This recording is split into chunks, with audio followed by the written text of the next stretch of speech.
Mhm.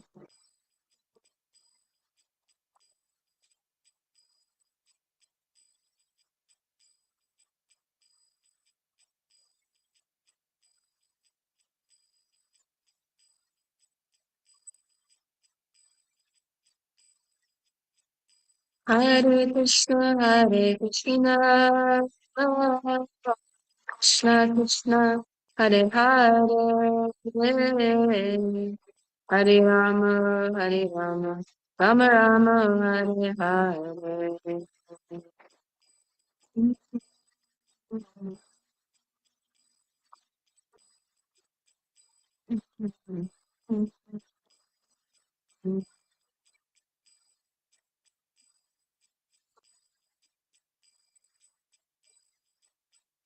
Hare Krishna, Hare Krishna, Krishna, Hare Hare, Hare Rama, Hare Rama, Rama, Hare Hare.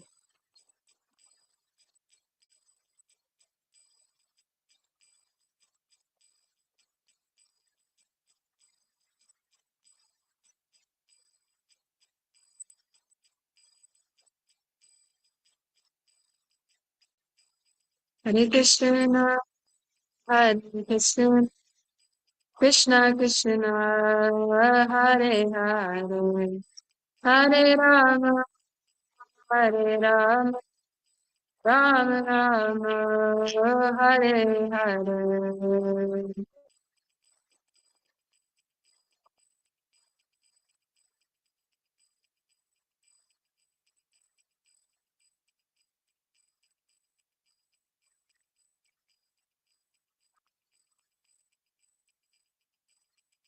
Hare Krishna, Hare Krishna, Krishna Krishna, Hare Hare, Hare Rama, Hare Rama, Rama Rama, Hare Hare.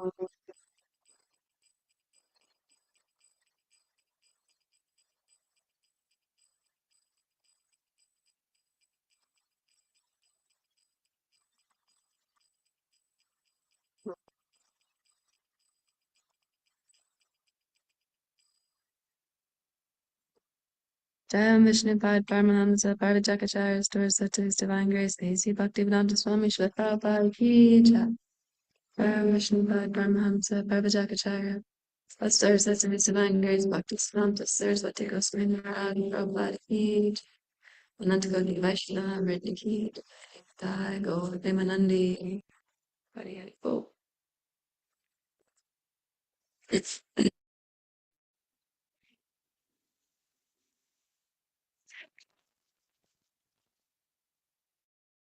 Namo Bhagavate Vasudevaya.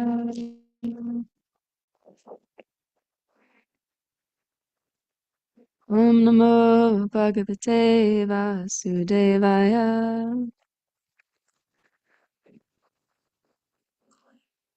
Om Namo Bhagavate Vasudevaya.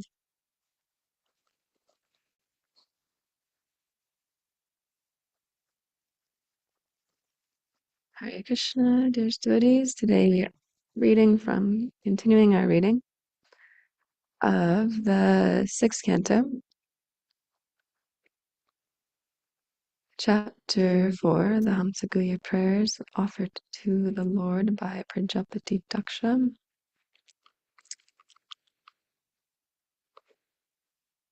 Text number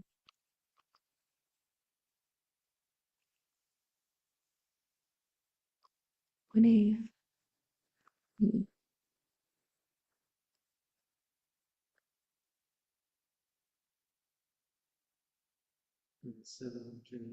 That's right. Okay.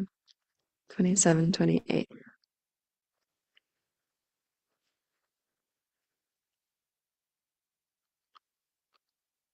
I'll just read the Sanskrit for 28 and then chant the,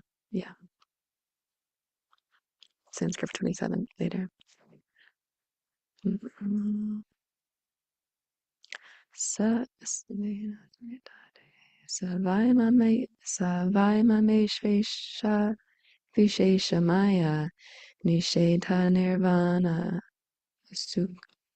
Sukhanuputihi Sasarva Nama Sacha Vishvarupa Prasidhatam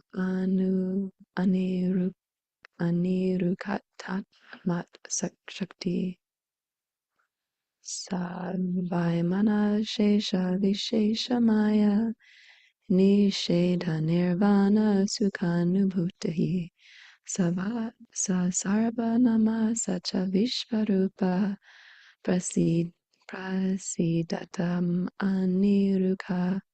Rukatatma Shakti Savaimama Sheshva Vishesha Maya Nishedha Nirvana Sukhanubhuti Sasarvam Namasa Cha Vishvarupa Prasidatam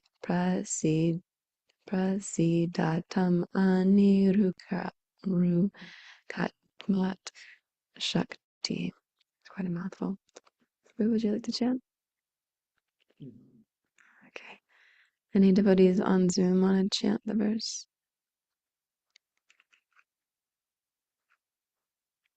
Hare Krishna. Savaivama me shavi sheshamaya me sheda nirvana sukhani bhutihi sa sarvanama sa cha vishvarupaha prasiddham anirutatma shaktihi.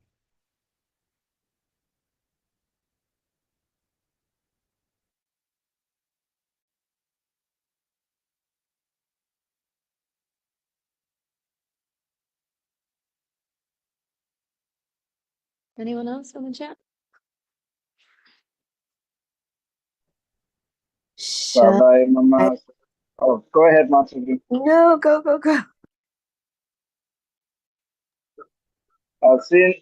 Epstein's God sister first.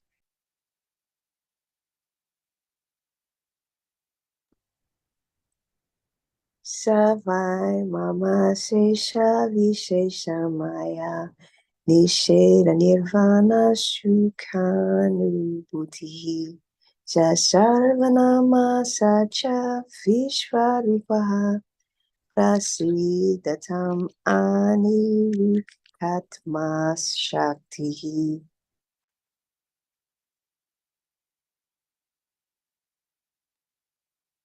Savai Mama Shesha Vishesha Maya Visheda Nirvana Sukhani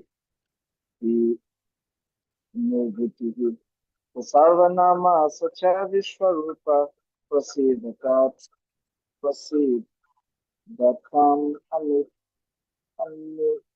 Anirudatma Shakti. Hi, thank you. I think I turned my mic off by accident.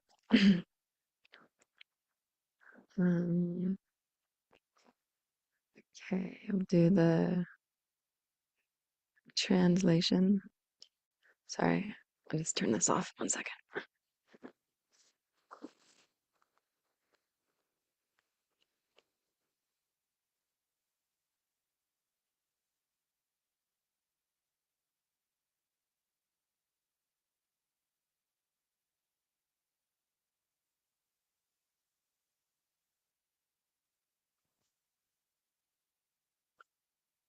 Okay, so thank you everyone for chanting. Now I'm tied with Agari Krishna Prabhu on how many devotees chant the Sanskrit on Zoom Bhagavatam classes. So the Sanskrit for 27, I'll chant quickly and then we'll do the synonyms. Manishino nattarhidhi sannivishishtam svashaktirbir navavishchatrin trivritibhi avahinam yata daruni pradchadhashyam manishaya nishkarnadvibhutam. Translate synonyms. Manishanaha, great learned brahmanas performing ritualistic ceremonies. Great learned brahmanas performing ritualistic ceremonies and sacrifices. Ananta Hrithi, Really within the core of the heart. within the core of the heart. Sanivishitam, Saniveshitam, being situated. being situated. Svashaktihi, Swashakti, with his own spiritual potencies. his own spiritual potencies. Navabhi, Navahi, also with the 9 different material potencies, the material nature, the total material energy, the false ego, the mind, and 5 objects of senses. also with the 9 different material potencies, the material nature, the total material energy, the ego, the mind, and the 5 of the senses. Cha, Ja, and and the 5 gross material elements and the 10 acting and knowledge gathering senses. the 5 gross material elements and the 10 acting and knowledge gathering senses. Trivridabhi, Devi, by the 3 material modes of nature. by the 3 material modes of nature. Vanim, Vanim, fire. fire. Hita, Hita, just like. just like. Daruni, Dharani, within wood. within wood. Panchadhashyam, Panchadashyam, produced by chanting the 15 hymns known as Samhitani mantras. produced by chanting the 15 hymns known as Samhitani mantras.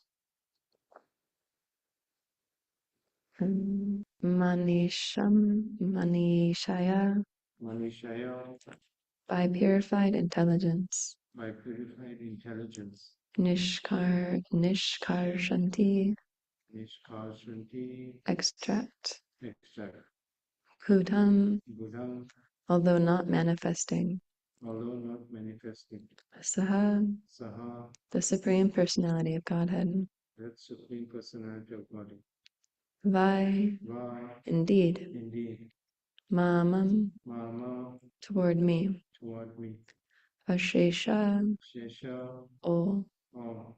Vishesha, Vishesha, varieties. varieties. Maya, Maya, of the illusionary energy. the illusory energy. Nishedha, Nisheda, by the process of negation. by the process of negation. Nirvana, Nirvana, of liberation. of liberation. Sukhanubhuti, Sukha Anubhuti, who is realized by transcendental bliss. who is realized by transcendental bliss. Saha, Saha, that Supreme Personality of Godhead. the Supreme Personality of Godhead. Sarvanama, Sarvanama, who is the source of all names. who is the source of all names. Saha, Saha, that Supreme Personality of Godhead. that Supreme Personality of Godhead. Cha, Cha, also. also. Vishvarupa, Vishvarupa, the gigantic form of the universe. the gigantic form of the universe. Prasidatam, Prasidatam, may he be merciful. may he be merciful. Anirukta, Aniruddha, inconceivable. inconceivable. Atma Shakti, Mashakti, the reservoir of all spiritual potencies. the reservoir of all spiritual potencies. Translation and foreword by Srila Prabhupada. Srila Prabhupada ki. Jai. Translation. Just as great learned brahmanas who are expert in performing ritualistic ceremonies and sacrifices can extract the fire dormant within wooden fuel by chanting the 15 Samhidana mantras, thus proving the efficiency of the Vedic mantras. So those who are actually advanced in Krishna consciousness, in other words, those who are Krishna conscious, can find the super soul who, by his own spiritual potency, is situated within the heart. The heart is covered by the 3 modes of material nature and the 9 material elements: material nature, the total material energy, the ego, the mind, and the 5 objects of sense gratification, and also by the 5 material elements and the 10 senses. These 27 elements constitute the external energy of the Lord. Great yogis meditate upon the Lord, who is situated as the supersoul, Paramama, within the core of the heart. May that supersoul be pleased with me. The supersoul is realized when one is eager for liberation from the unlimited varieties of material life. One actually attains such liberation when he engages in the transcendental loving service of the Lord and realizes the Lord because of his attitude of service. The Lord may be addressed by various spiritual names, which are inconceivable to the material senses. When will that Supreme Personality of Godhead be pleased with me? Purport. In his commentary to this verse, Srila Vishwanath Chakravarti Thakur uses the word durvigyanyam, which means very difficult to realize. The stage of existence, the pure stage of existence is described in the Bhagavad Gita 7:28, wherein Krishna says, Yesham tvav antagatam papam jananam punyakarmanam te dvandha mohanirmukta bhajate mam dritavartaha. Persons who have acted piously in previous lives and in this life, whose sinful actions are completely eradicated, and who have duality of delusion, engage themselves in my service with determination. Elsewhere in the Bhagavad Gita 9:14, the Lord says, Satatam kirtayanto mam yantaschadrita vrtaha namasyantas chamam bhaktya nitya yukta upasate.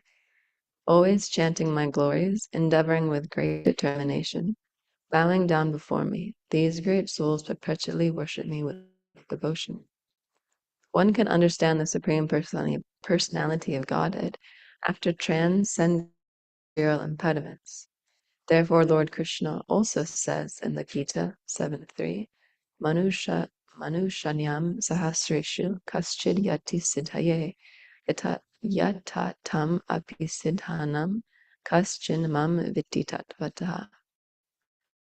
Thousands among men, one may endeavor for perfection, and of those who achieve perfection, hardly one knows me in truth.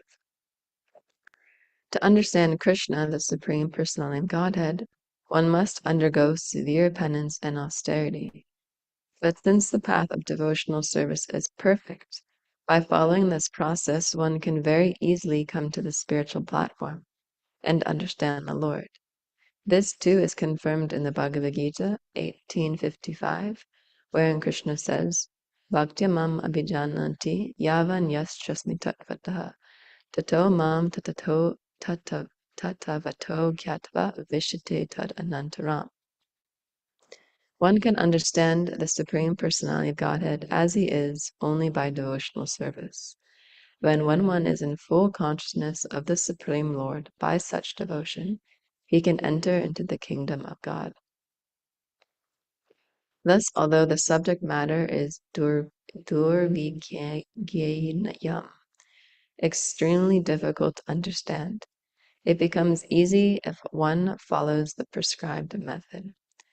Coming in touch with the Supreme Personality of Godhead is possible through pure devotional service, which begins with Shravanam Kirtanam Vishnu. In this regard, Srila Vishwanath Chakravarti Thakur quotes a verse from the Srimad Bhagavatam 285. Pravishta karna randrena svanam bhava saroruham.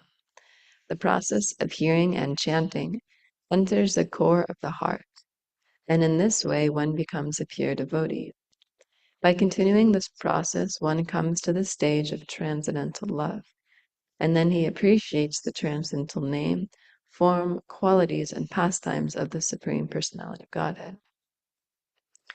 In other words, a pure devotee, by devotional service, is able to see the Supreme Personality of Godhead despite many material impediments, which are all various energies of the Supreme Personality of Godhead. Easily making his way through these impediments, a devotee comes directly in contact with the Supreme Personality of Godhead. After all material impediments described in this verse are but various energies of the Lord. When a devotee is eager to see the Supreme Personality of Godhead, he prays to the Lord, Ayananda Tanuja Kinkaram Patita Mam Vishvame Bhavapudo Kripaya Tavapada Pankaja Stita Duli Sadrasham Vichintaya. O son of Maharaj Nanda Krishna, I am your eternal servant. Yet somehow or other I have fallen into this ocean of birth and death. Please pick me up from this ocean and place me as one of the atoms at your lotus feet.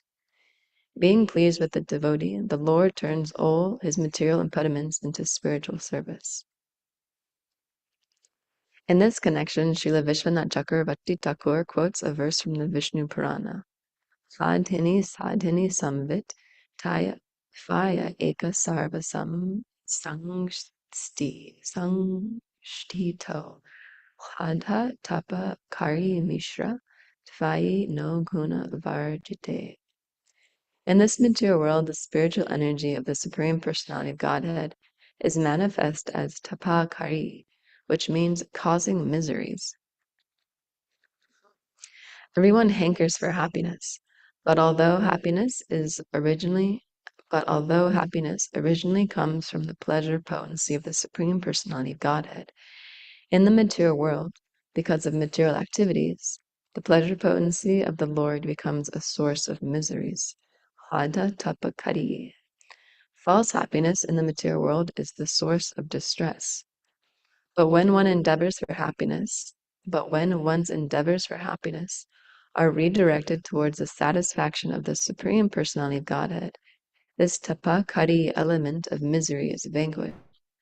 An example given in this connection is that extracting fire from wood is certainly difficult. But when the fire comes out, it burns the wood to ashes. In other words, experiencing the Supreme Personality of Godhead is extremely difficult for those devoid of devotional service. But everything becomes easier for a devotee, and thus he can very easily meet the Supreme Lord. Here the prayers say that the form of the Lord is beyond the jurisdiction of material form, and is therefore inconceivable.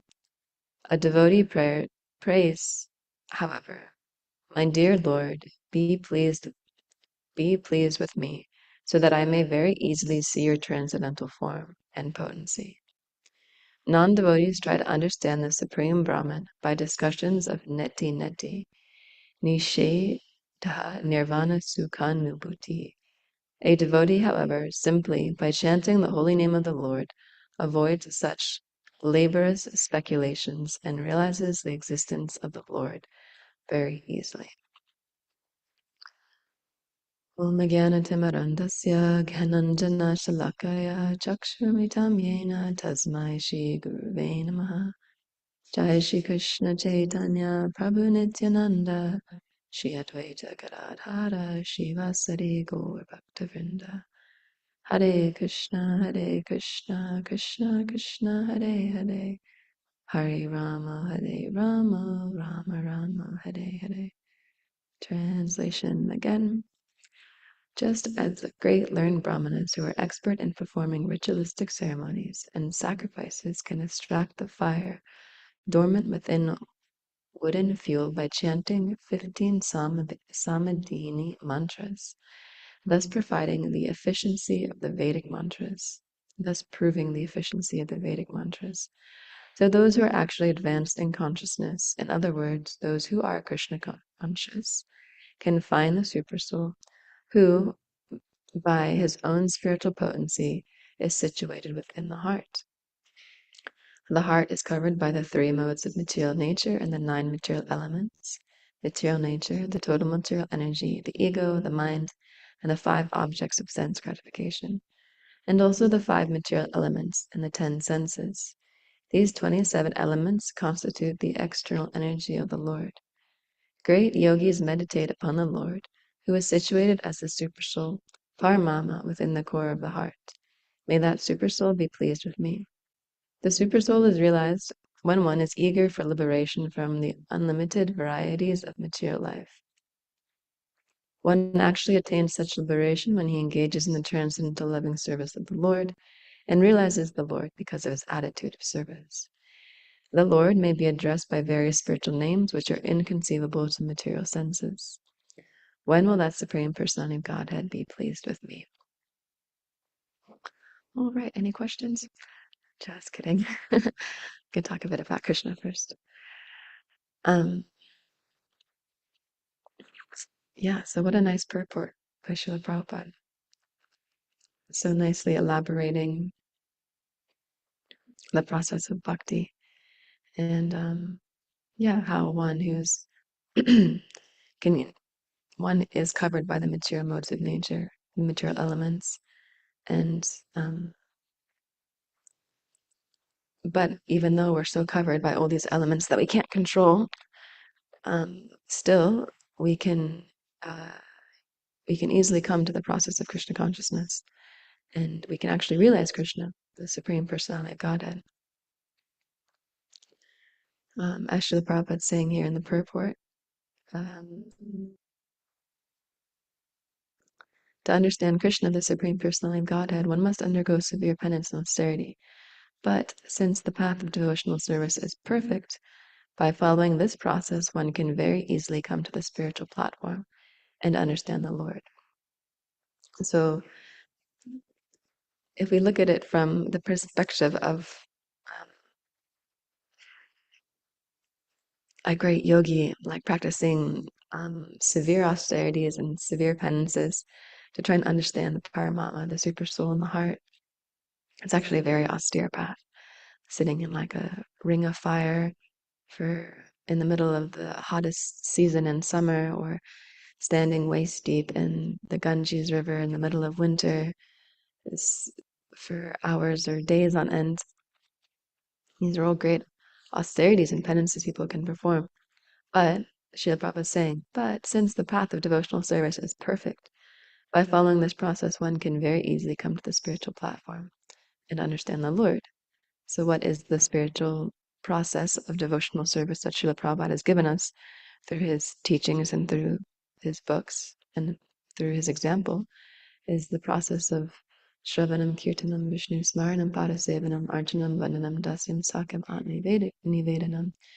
And the first two, Shravanam, Kirtanam, just simply by hearing and chanting, which means reading Srila Prabhupada's books, chanting the Maha Mantra at least 16 rounds, who've taken those vows, engage in kirtan, engage in talks of Krishna in this way, and also by doing devotional service, then yeah, this is our process of Krishna consciousness. And this process can very easily come, if one follows this process, then you can very easily come to the spiritual platform and understand the Lord.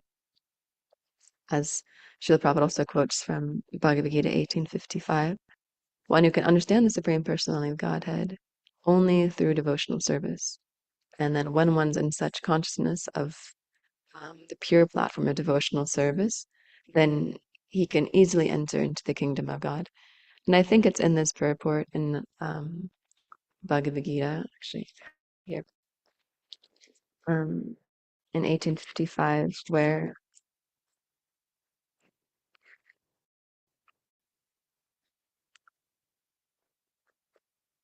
yeah.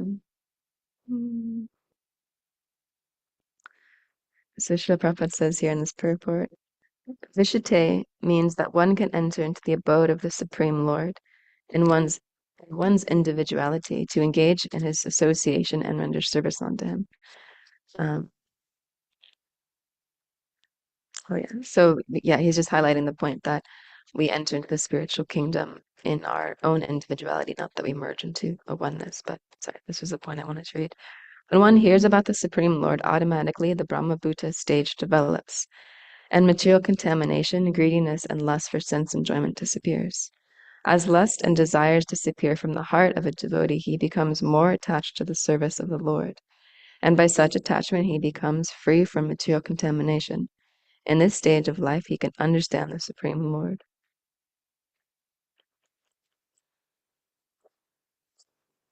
And yeah, so the more we engage in the process of Krishna consciousness, then naturally this platform of um, Brahma Buddha starts to develop within the heart.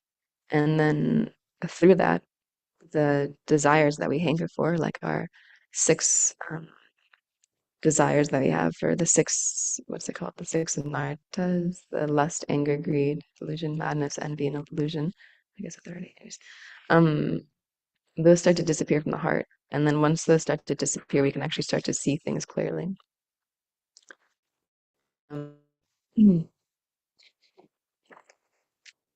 Like if you're cleaning stainless steel walls and you're trying to get off all the oil grease that's on them, and then you see that clearly, the reflection of the stainless steel, and it's like, oh, this is really nice. But because we have this lust, this anger, this greed, illusion in the heart, then you come back the next day and the whole wall's rusted all over. And then again, you have to scrub it with something else and clean it differently. But just as we're engaging in the cleaning process of the heart through devotional service, then it's just a matter of time before all these things actually start to disappear completely. And then we're able to, have an attraction for Krishna, see the Supreme Personality of Godhead directly. So Srila Prabhupada is stressing in this verse, he's quoting so many different prayers that keep us in the right mentality, and also sort of highlight our own position in the material world. He quotes this very nice one from the Shashashtakam, this Ayananjana Tunjakinkaram Patitamam Vishame Bhavapado Kripaya Tadapava Pamaja Sita Duli Sadarsham Vachintaya. This is one of my favorite Shashashtakam verses, because it's highlights very nicely the position of a living entity, that we're naturally the eternal servant of Krishna, and somehow we have fallen into this ocean of birth and death. And if you imagine an ocean that's raging in a storm, and you're stranded in this ocean, it's actually a very unpleasant position. At one end of the year retreat in New Zealand, His Holiness Devrimita Swami was showing a video of a cruise ship that had like sunken in the ocean. It's like a huge storm, and all these people were jumping off the boat to try and get some sort of safety because the boat was sinking. So it was just showing the footage of this like crazy storm that was happening in the middle of the ocean, and all these people were like getting battered by the waves, and they were going up and down and like screaming for help and trying to swim, and some of them were sinking, and then it showed this rescue boat that was there, and it was throwing the like little buoys into the water. People were grabbing onto them and pulling them. So he was giving the example that, this is like the ocean of birth and death. This is what we're actually in, the ocean of material nature. And we're getting like hit by these waves constantly. But when we're in such a position in the ocean, you think, one wave might hit you, and then there's a little bit of relief. And it's like, the relief before the other wave comes and just annihilates you. So this relief is our happiness that we experience in the material world. It's actually just not actual happiness, it's just the relief from suffering. So we're experiencing this momentary relief from a suffering condition. We're mistaking this to be happiness before, again, another wave comes and smashes us. And these waves can be these 27 material elements that come after one after another, just like, waves in an ocean. So we have fallen into this ocean of birth and death. And we can pray to Krishna, please pick me up from this ocean of death. Place me as one of the atoms at your lotus feet. You can just imagine, like, in this video, we saw like these people, these lifeguards, they're throwing these floaties into the water. People are grabbing a hold of them like their life literally depends on it, and they're getting pulled up out of the water. So it's not that when you're in the water and you're suffering and you're getting smashed by the different waves of material nature, and you're experiencing some moments of relief from this suffering, and then someone throws you, a lifeboat, and you think, no, no, I don't want this. I'm actually fine. For the moment, I'm good. There's no waves. Maybe the storm has calmed down a little bit. So I'm fine. I don't actually need this. So this is the position of pretty much everybody in the material world, and those who have gone on book distribution or go on book distribution or have done some services with outreach. They know, you go on the street and you see all these people, and they look like they're, as Vakshesha Prabhu describes, they're basically standing in line at a slaughterhouse, and they're thinking that they're fine. Um, and you say, "Hey, just a quick thing," and they say, "No, no, I'm all good," or "She'll be all right," as they say in New Zealand or Australia. It's fine. I'm fine. I don't need this. I'm happy. I'm not stressed out. Um, so this is like you're throwing someone a life vest, and they're saying, "No, I'm not interested." So this position is actually a precarious position for the living entity to be in, as we're experiencing the waves of suffering. And the intelligent person would take a hold of a life vest and be pulled to safety. So just like the intelligent devotee is always praying to Krishna, please pick me up out of this ocean of death and place me at the atoms at your lotus feet.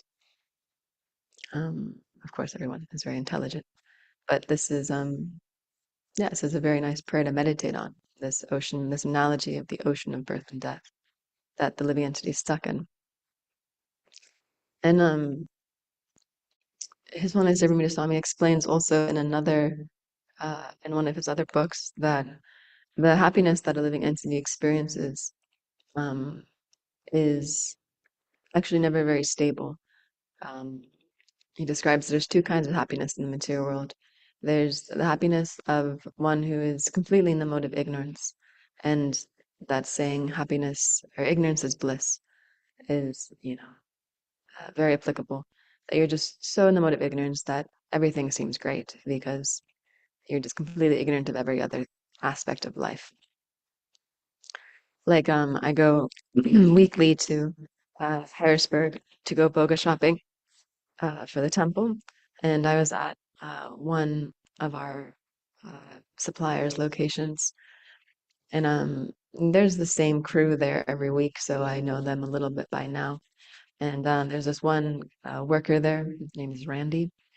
Um, and as I was, they had loaded up the truck, and I was getting ready to go, I was just filling out some paperwork. And as I was walking back, and I overheard him say to the other loaders that were there, he was saying, "Yeah, you guys, you haven't lived until you've tried beaver nuggets." And I was like, that is the most disgusting phrase that I've ever heard in my life, that you haven't lived until you've tried beaver nuggets. I was like, that's so gross. Like, yeah, how gross one must be to think that this is actual bliss. And he was even carrying on with this conversation with these other gentlemen who worked there. And yeah, he was saying like, I can't wait for this, fast food restaurant to open up across from my apartment so that I don't have to go to Sheets every night for dinner. And for those people who have been to Sheets, which is most likely most of us, it's like it's a gas station where you can go there and you can break nearly all of your regulative principles in one setting. So it's a very low class environment, although they do have nice petrol for our trucks, so they get to do some devotional service.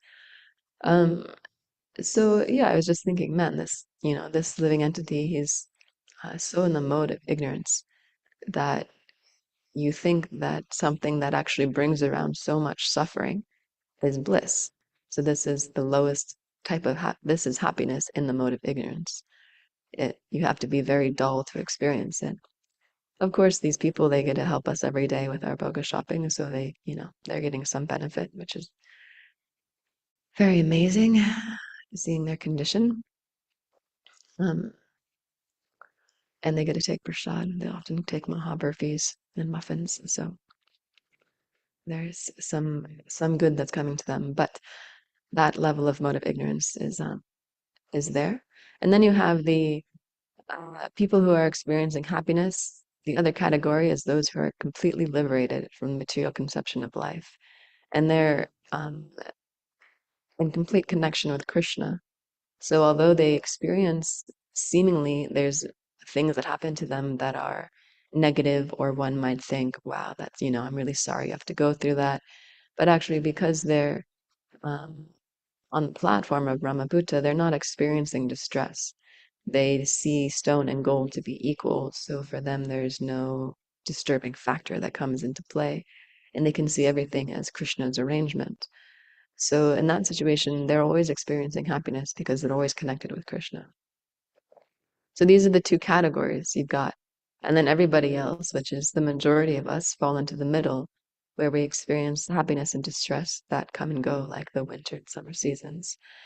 So sometimes we're happy, everything is great, riding on the top of the clouds, and then we sink a little bit and we're in the rain clouds, and then we come up, we're in the sun. So like this, we fluctuate. So when people ask, are you happy? How's your happiness levels? You can say, oh, yeah, sometimes I'm happy, sometimes I'm not happy. I'm riding the waves of happiness and distress. Of course, if your parents ask you, you should tell them you're happy because they don't really understand this analogy unless they're devotees. I have tried that on them. It doesn't work. So yeah, Srila Prabhupada is also talking about happiness in the purport. And he's saying that everyone's hankering for happiness, but although happiness originally comes from the pleasure potency of the Supreme Personality of Godhead, in the material world, because of material activities, the pleasure potency of the Lord becomes a source of misery. I thought that was a really interesting line, that in the material world, because of material activities, this pleasure potency, which usually is the source of happiness, becomes the source of misery.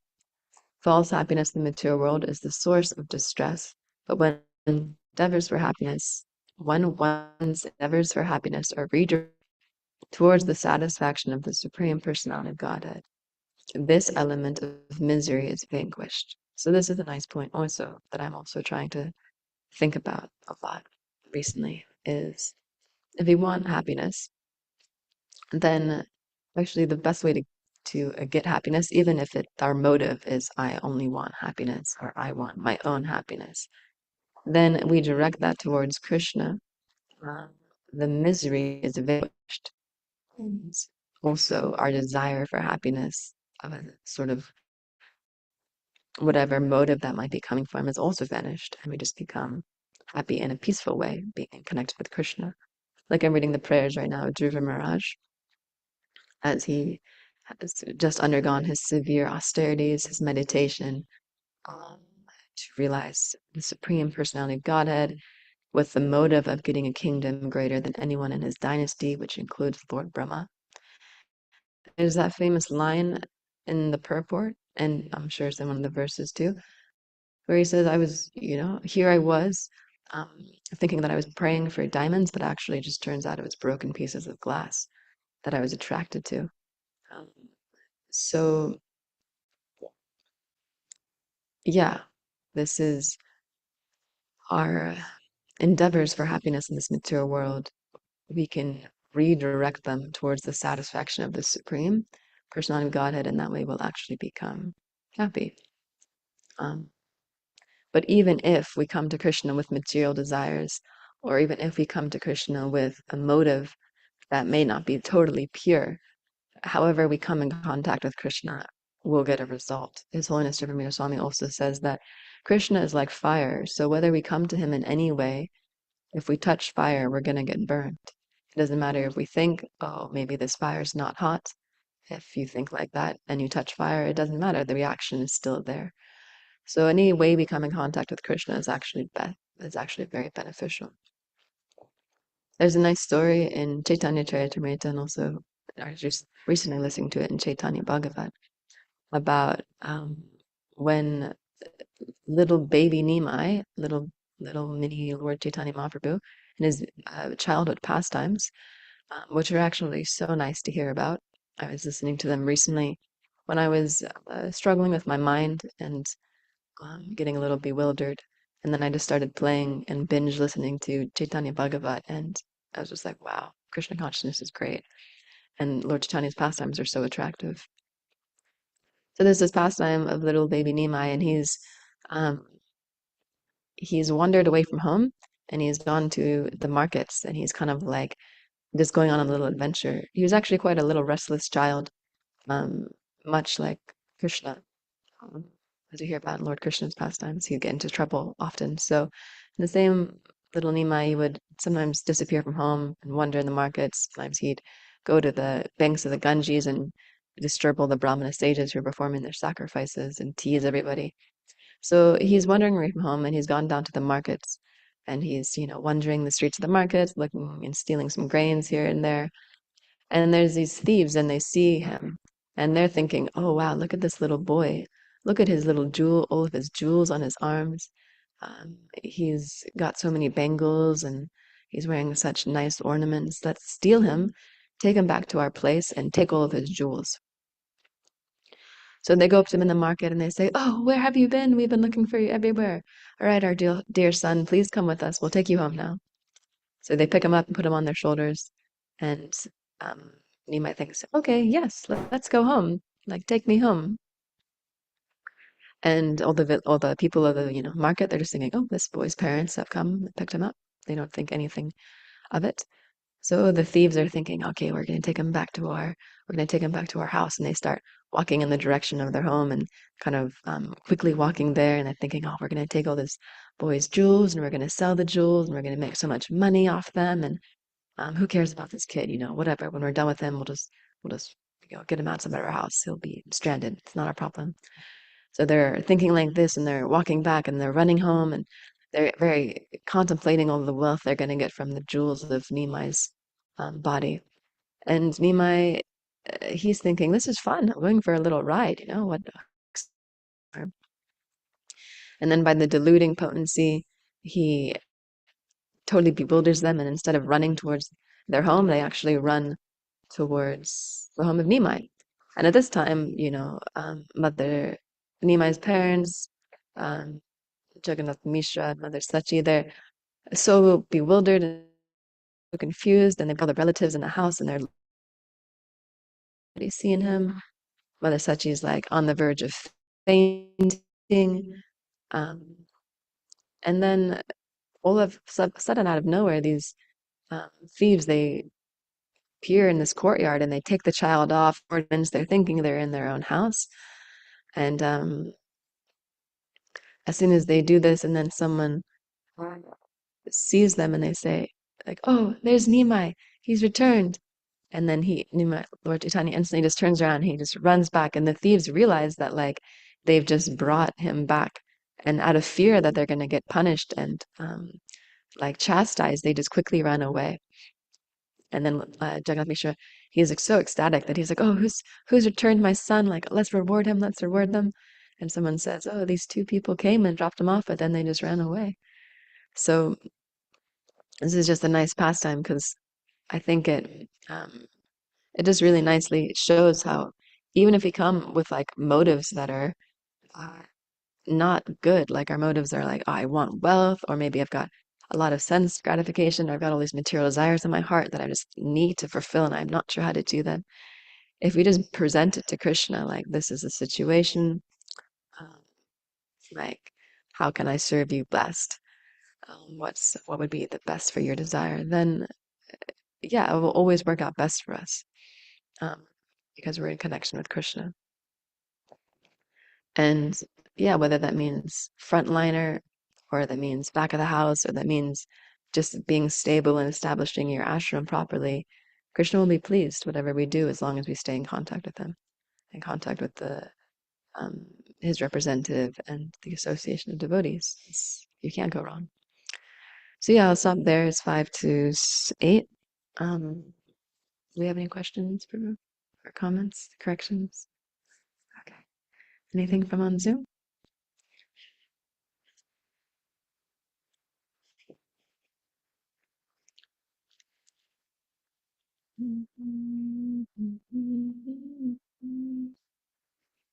I would like Prabhu. to. Oh, No, Prabhu, Hare go Krishna. ahead. Hare Krishna. I would like to thank you for your class. It was really nice to hear the Chaitanya Lila. Very nice to hear. And one quick comment. If you're not familiar with beaver nuggets are actually similar to caramel coated popcorn.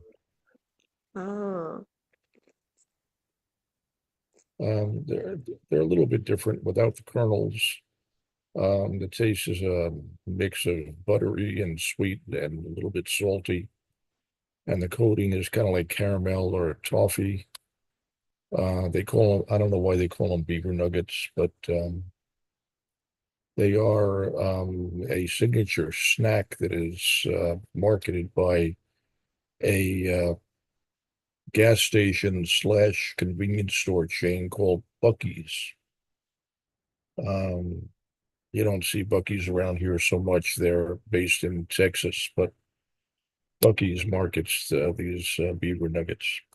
So anyway, just thought I'd mention Hare Krishna. Wow, bro, that's great to know. I was thinking he was indulging in some serious sinful activities, but actually that doesn't sound too bad. But yeah, maybe they could rebrand it for a different name. Like Hare Krishna Prabhu, did you have something you want to share? Prabhu, thank you so much for the insightful class. My question relates to basically, yeah, the crest. So there's what is it? Um, yeah, the waves, the way you described just what relief, happiness in this material world looks like. And that is basically when when the wave is not hitting you and you're basically within the crest of a wave. Not the crest, sorry, the valley before another wave hits. It's a very great visual. So my question relates to the forgetfulness of the previous wave and the previous wave. Like why do we forget so easily how hard that wave hit? Maybe last month, maybe even a year ago.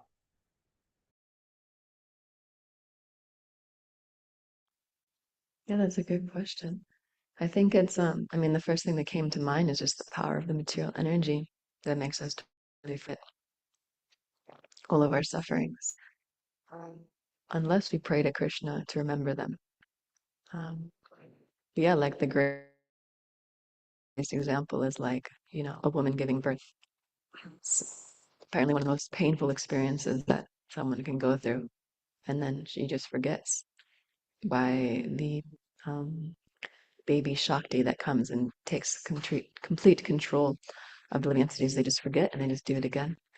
So I think it's the power. I mean, you probably know more, but I think it's the power of the material energy that this uh, yoga maya potency that covers the living entity over.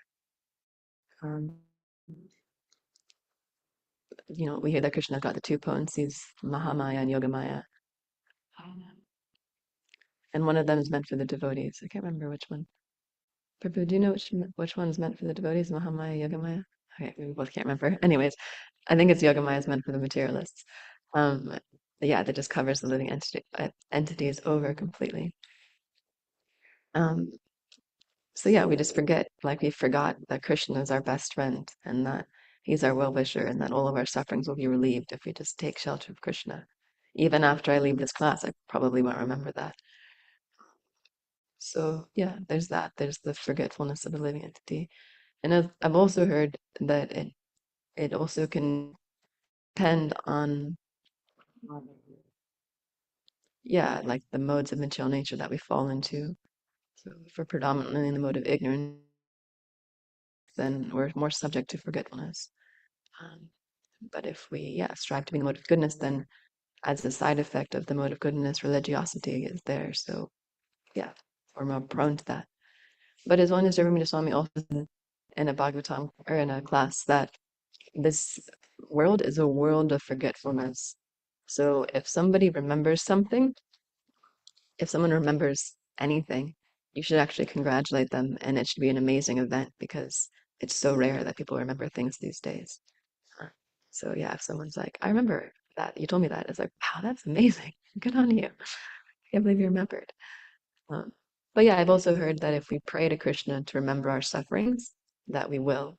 Like I have prayed to Krishna to not forget all the suffering I went through when I was a teenager and how, yeah, just hard it is to deal with that. And yeah, and I remember, and I'm very grateful because it's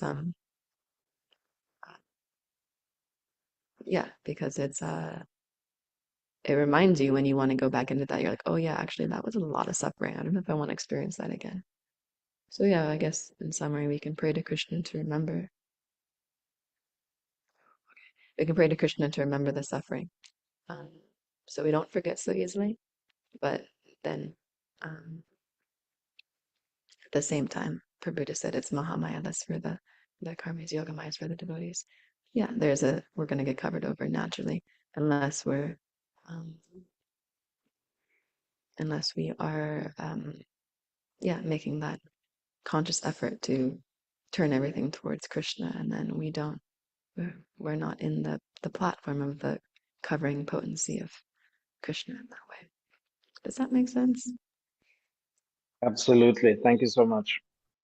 Okay, we should end here. Gantaraj Srimad Bhagavatam ki jai, Nantakoti Vaishnava ki jai, Nitai Gaur Premanandi. Thank you everyone for coming.